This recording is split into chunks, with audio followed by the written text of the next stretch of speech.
Hello बच्चों, आज के वीडियो में हम हिंदी में विराम चिन्ह सीखेंगे यानी कि पंक्चुएशन मार्क्स। तो विराम चिन्ह किसे कहते हैं वह पहले हम समझते हैं।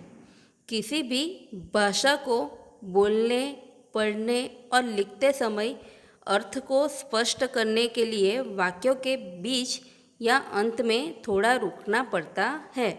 इस रुकावट का संकेत देने वाले लिपि चिन्हों को विराम चिन्ह कहते हैं। जैसे बोलते समय, लिखते समय के पढ़ते समय थोड़ा रुकना पड़ता है, तो बीच में जो रुकावट आती है वो संकेत देने वाले लिपि चिन्ह को विराम चिन्ह कहते हैं। लिपि चिन्ह यानी कि जो फुल स्टॉप होता है, कॉमा होता है, इंट्रोगेशन मार्क्स होता है, वो सब लिपि चिन्ह कहते हैं। तो चलिए अब हम पढ़ते हैं। पहला विराम चिन्ह है पूर्ण विराम यानी कि फुल स्टॉप। इसका प्रयोग वाक्य पूर्ण होने पर होता है। जैसे कि पहला वाक्य है, मोहन ने पत्र लिखा, तो ये पूर्ण हुआ यानी लास्ट में क्या लगा है, फुल स्टॉप यानी पूर्ण विराम। हिंदी में जो स्टैंडिंग लाइन होती है उसे पूर्ण विराम कहते हैं। सीता स्कूल नहीं गई, फुल स्टॉप यानी कि पूर्ण विराम, यानी कि वाक्य पूर्ण होने पर जो लिपि चिन्ह, जो चिन्ह लगता है उसे कहते हैं पूर्ण विराम।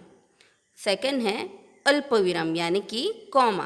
तो कॉमा कैसे होता है, यहाँ पे डॉट होता है और नीचे से कर्व ले लेना पड़ता है, तो ये है कॉमा का चिन्ह।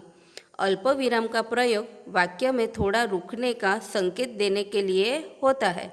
जैसे कि राम, जैसे राम, सीता और मोहन घर गए, तो राम और सीता के बीच में क्या आया है, कॉमा, अल्प विराम, यानी हमें यहाँ पे थोड़ा रुकना पड़ता है।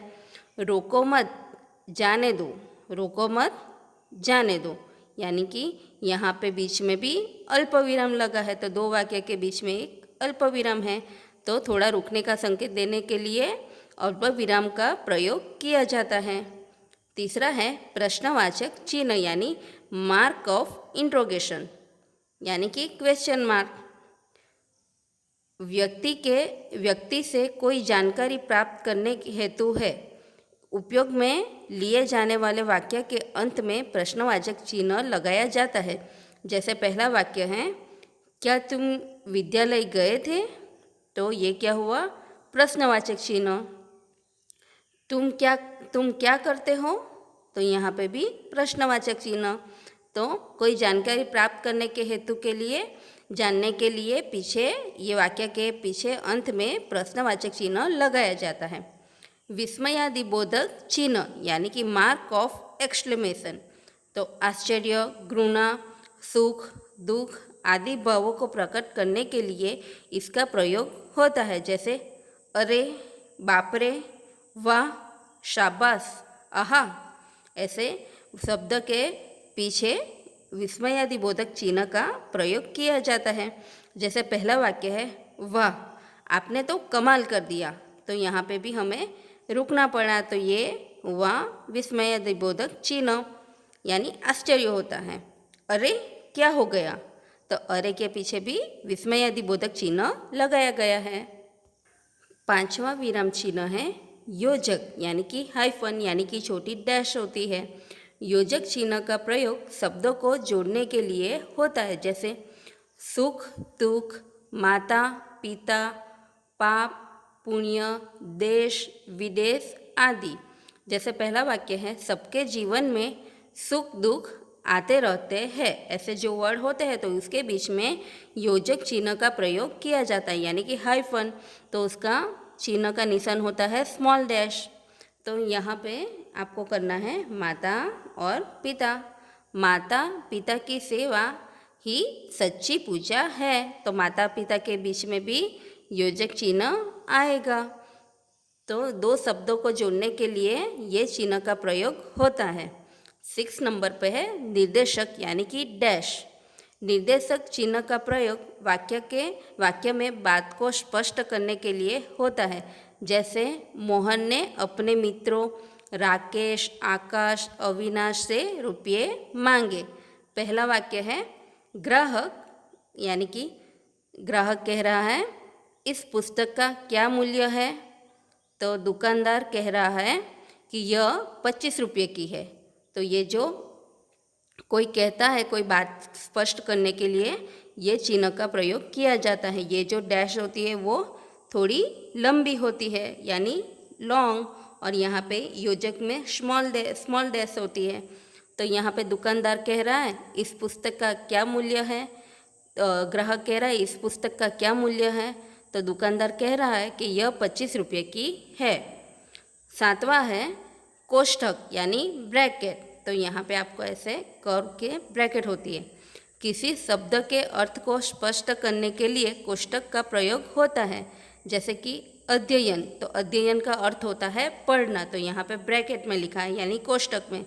तो अध्ययन हर क्षेत्र में लाभ देता है, तो उसका अर्थ होता है पढ़ना। दूसरा वाक्य है विरुद्धार्थी शब्द लिखिए। तो विरुद्धार्थी का अर्थ क्या होता है, विलोम, तो ब्रैकेट्स में है विलोम। अवतरण चिन्ह यानी इन्वर्टेड कॉमास। तो यहाँ पे 2 है, उसमें एक खरा अवतरण चिन्ह और दूसरा है दोहरा अवतरण चिन्ह, यानी एक खरा यानी सिंगल इन्वर्टेड कॉमा, दोहरे यानी डबल इन्वर्टेड कॉमा। तो पहला है एक खरा अवतरण चिन्ह। एक खरे अवतरण, यहाँ पे आपको अवतरण करना है, अवतरण लिखना है, अवतरण। इखरा अवतरण चिन्ह का प्रयोग किसी के उपनाम, रचना या पुस्तक के शीर्षक आदि को उद्धृत कराते समय किया जाता है। जैसे यहाँ पे सूर्यकांत त्रिपाठी का नाम उपनाम निराला है, तो सूर्यकांत त्रिपाठी का दूसरा नाम क्या है, निराला है। ऐसे इखरा अवतरण चिन्ह का प्रयोग किया जाता है। दूसरा है दोहरा यानी कि डबल इन्वर्टेड कॉमा। किसी व्यक्ति के कथन को मूल रूप में उद्धृत करने के लिए दोहरे उद्धरण चिन्ह का प्रयोग किया जाता है। जैसे शास्त्री जी ने नारा दिया, जय जवान जय किसान। जैसे कोई नारा देते हैं, कुछ ऐसा वाक्य होता है, कथन होता है, तो वहाँ पे डबल इन्वर्टेड कॉमा यानी दोहरा अवतरण चिन्ह का प्रयोग किया जाता है। यहाँ पे आपको 8 विराम चिन्ह दिए गए हैं, वो आपको अच्छे से लर्न करना है। चलिए अब हम उसकी एक्सरसाइज करते हैं। पहली एक्सरसाइज है विराम चिन्ह और उनके नाम के जोड़े बनाइए, यानी कि यहाँ पे मैचिंग करना है। पहला है विस्मयादिबोधक चिन्ह, यानी कि क्या होता है, एक्सक्लेमेशन मार्क्स। तो ये कहाँ पे है, ये रहा, तो आपको ऐसे मैचिंग करना है। अब हम दूसरी एक्सरसाइज देखते हैं। नीचे दिए गए वाक्यों में विराम चिन्ह लगाकर दोबारा लिखिए। तो पहला वाक्य है आप क्या खाएंगे, क्या, कौन, कैसा, ये कोई शब्द, ऐसे शब्द आता है तो पीछे क्या लगता है, प्रश्नवाचक चिन्ह यानी कि क्वेश्चन मार्क। तो आपको यहाँ पे पूरा वाक्य लिखना है। आप क्या खाएंगे, तो आपको ऐसे लिखना है, आप क्या खाएंगे, ऐसे पीछे प्रश्नवाचक चिन्ह लगाना है। दूसरा वाक्य है माँ ने पूछा, नन्ही बेटी तुम कहाँ गई थी। तो क्या आएगा यहाँ पे, बीच में यहाँ पे डैश आएगा यानी कि निर्देशक चिन्ह। तो माँ ने पूछा, तो यहाँ पे निर्देशक चिन्ह यानी कि लॉन्ग डैश आएगी। नन्ही बेटी तुम कहाँ गई थी, तो पीछे क्या आएगा, क्वेश्चन मार्क यानी प्रश्नवाचक चिन्ह। ऐसे आपको बाकी के वाक्य अच्छे से कंप्लीट करने हैं यहाँ पे। और आपको ये एक्सरसाइज आपकी कॉपी में 2 टाइम लिखनी है और अच्छे अक्षरों में भी लिखने हैं। तो आज आपको विराम चिन्ह लर्न करने हैं अच्छे से। अब हम अगले वीडियो में मिलेंगे। बाय।